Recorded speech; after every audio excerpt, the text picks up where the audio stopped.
روزے کی حالت میں سو رہے ہیں اور اس میں غسل فرض ہو گیا تو کہتے ہیں کہ روزہ ٹوٹ جاتا ہے، آپ کیا فرماتے ہیں؟ نہیں ٹوٹتا. کچھ لوگ یہ بھی سمجھتے ہیں کہ تھوک یا بلغم نگل جانے سے، اندر لے لینے سے روزہ ٹوٹ جائے گا یا مکروہ ہوگا، اس بنا پر وہ بار بار تھوکتے ہی چلے جاتے ہیں، تو اس متعلق آپ کیا فرماتے ہیں؟ تھوک اور بلغم جتنا بھی ہو نگل گیا تو روزہ نہیں ٹوٹے گا.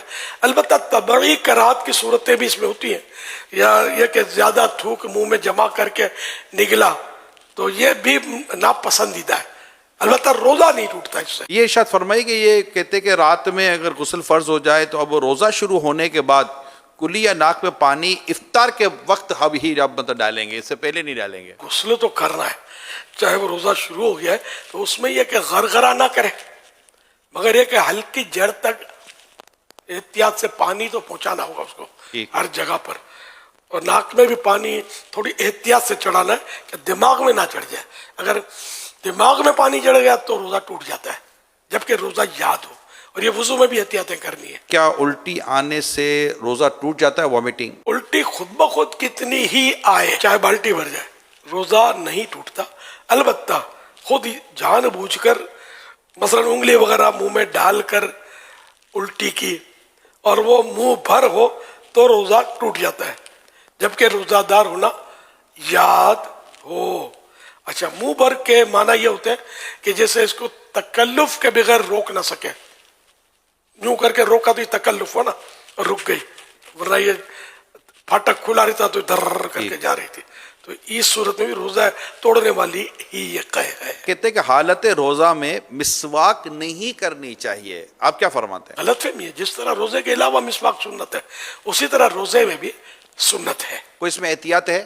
احتیاطیں ہیں اس میں کہ بہتر یہ ہے کہ ایسی مسواک استعمال کی جائے جس کا ٹیسٹ اور ریشے، ٹیسٹ یا ریشے منہ میں نہ رہ جائے. اگر مسواک چبانے سے ریشے چھوٹے یا مزہ محسوس ہو تو ایسی مسواک روزے میں نہیں کرنا چاہیے. اگر روزہ یاد ہوتے ہوئے مسواک چباتے، دانت مانجتے، مسواک کرتے ہوئے اس کا ریشہ یا کوئی جز یعنی حصہ حلق سے نیچے اتر گیا اور اس کا مزہ حلق میں محسوس ہوا تو روزہ فاسد ہو یعنی ٹوٹ جائے گا. اور اگر اتنے سارے ریشے حلق سے نیچے اتر گئے جو ایک چنے کی مقدار کے برابر ہوں تو اگرچہ حلق میں ذائقہ محسوس نہ ہو تب بھی روزہ ٹوٹ جائے گا.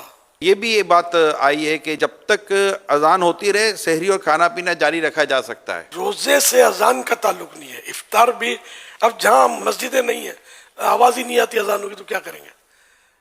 تو اس لیے وہ ان کا تعلق اذان سے نہیں ہے، اوقات سے، ٹائمنگ سے. سحری لوگ کرتے ہیں کہ ادھر کی اذان کی آواز آ رہی ہے، ادھر کی اذان کی آواز ابھی نہیں آئی، تو یہ علم کی کمی کی وجہ سے ایسا کرتے ہیں. ایسا کچھ نہیں ہے. ٹائم اذان نماز کے لیے ہوتی ہے. کہتے ہیں کہ یہ چوٹ وغیرہ لگنے پر جو خون نکل آنے یا خون ٹیسٹ کروانے سے روزے پر کوئی اثر نہیں پڑتا، آپ کیا فرماتے ہیں؟ درست ہے جس نے کہا کہ روزے پر کوئی اثر نہیں پڑتا. روزے میں انجیکشن لگانے سے کیا روزہ ٹوٹ جائے گا؟ جی نہیں. اب یہ کہا گیا کہ روزے میں عطر یا خوشبو سونگھنے سے روزہ ٹوٹ جاتا ہے، یہ بھی غلط فہمی ہے. روزے پر کوئی اثر نہیں پڑتا اس کا. کچھ لوگ سمجھتے ہیں کہ جو مرض یا کسی اور درست عارضے یا بغیر عذر کے روزہ چھوڑ دے تو فدیہ دینا اس کا متبادل ہے، اس کا نعم البدل ہے. جی نہیں، ایسا کچھ بھی نہیں ہے. صرف وہ شیخ فانی کے لیے کہ ایسا بوڑھا آئندہ اس کو روزہ رکھنے کی طاقت آنے کی امید نہیں ہے، ایسا کمزور پڑ گیا ہے، روزہ برداشت ہوتا ہی نہیں ہے، تب جا کر فدیے کی صورت بنے گی.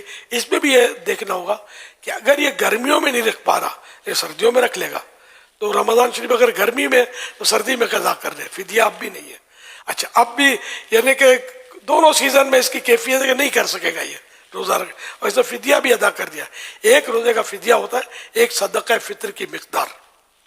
تو اچھا، اب اس نے فدیہ بھی دے دیا، سب کچھ کر لیا اور پھر اس میں طاقت آ گئی روزہ رکھنے کی تو وہ فدیہ نفل صدقہ ہو گیا. اوکے. اور روزہ قضا کرے. کچھ لوگ سمجھتے ہیں کہ روزے کی حالت میں ٹھنڈک کے لیے نہانا یا کلی کرنا یہ مکروہ ہے، کیا ایسا ہی ہے؟ مکروہ نہیں ہے، منع نہیں ہے. ہاں، اگر پریشانی ظاہر کرنے کے لیے کوئی مطلب یعنی کہ کپڑا لپیٹتا ہے یا بار بار کلیاں کرتا رہتا ہے تو اس کا مطلب یہ کرنا یہ مناسب نہیں ہے. عبادت میں دل تنگ ہونا یہ اچھی بات نہیں. کچھ لوگ سمجھتے ہیں کہ کلی کرتے ہوئے اگر غلطی سے پانی حلق سے اتر جائے تو روزہ نہیں ٹوٹتا. اگر کلی کرتے ہوئے روزہ یاد ہے اور پانی حلق سے نیچے اتر گیا تو روزہ ٹوٹ جائے گا، اور اگر روزہ یاد نہیں ہے تو چاہے جان بوجھ کر پانی اتار دیا حلق سے نیچے تب بھی روزہ نہیں ٹوٹے گا۔ یہ بات بھی ہے کہ جو خواتین پریگننٹ ہوتی ہیں، حاملہ ہوتی ہیں، یا دودھ پلانا ان کو ہوتا ہے تو ان پر روزہ فرض نہیں ہے۔ ان دونوں صورتوں میں تو ایسا نہیں ہے کہ روزہ فرض نہ ہو، البتہ بچے کی جان کا یا بچے کی ماں کا یعنی کہ جان کا خطرہ ہے یا کوئی سا مرض ہو سکتا ہے کہ جو علاج مشکل ہو جائے گا، سخت مرض جس کو بولتے ہیں، اس طرح کی کوئی عذر ہو تب جا کر روزہ بعد میں قضا کرنے کی اجازت ملے گی۔ صرف اس کو مطلب یہ کہ حاملہ ہے یا دودھ پلاتی ہے، صرف اس وجہ سے اجازت نہیں ملے گی۔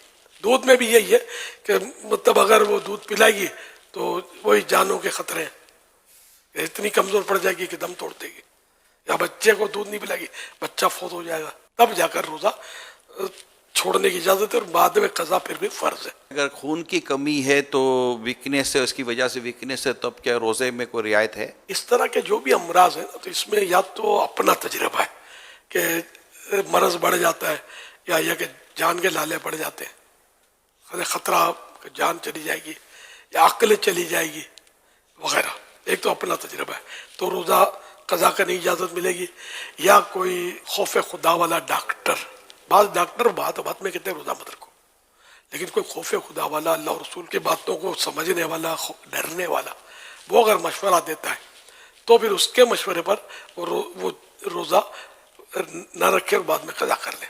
وہ یہی کہ اگر جو میں نے صورت بتائی کہ مرض بڑھ جائے گا یا دیر میں اچھا ہوگا یا جان چلی جائے گی یا عقل چلی جائے گی وغیرہ،